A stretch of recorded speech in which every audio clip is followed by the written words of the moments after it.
আসসালামু আলাইকুম। ফাজরে হজ হইতে পরে চাঁদ রসুল্লাহ সাল্লামের যুবক বয়সে কুরাইশগণ নির্মাণ কাজ করিয়াছে, যার অনেক ঘটনা হাদিস শরীফে বর্ণিত হইয়াছে।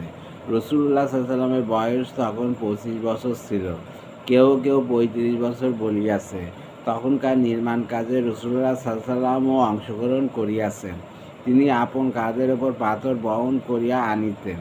ওয়াই সেই নির্মাণ, যাহাতে হাজরে আসাদকে স্বস্থানে স্থাপন করার ব্যাপারে কুরাইশদের মধ্যে এমন ঝগড়ার সূত্রপাত হইয়াছিল যে প্রত্যেক পক্ষ হইতে তরবারি উত্তোলিত হইয়াছিল। প্রত্যেক গোত্র চাইতেছিল যে এই সৌভাগ্য তার ভাগে আসে।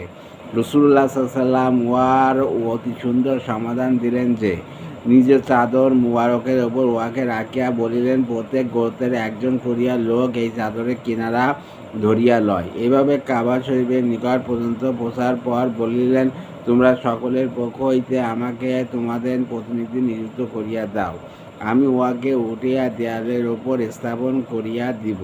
সুতরাং সকলেই তাকে প্রতিনিধি বানাইয়া দিল, আর রসুল্লাহ সাল্লাম আপন মুবারক হাত দ্বারা দেয়ালের ওপর উঠিয়া রাখিয়া দিলেন।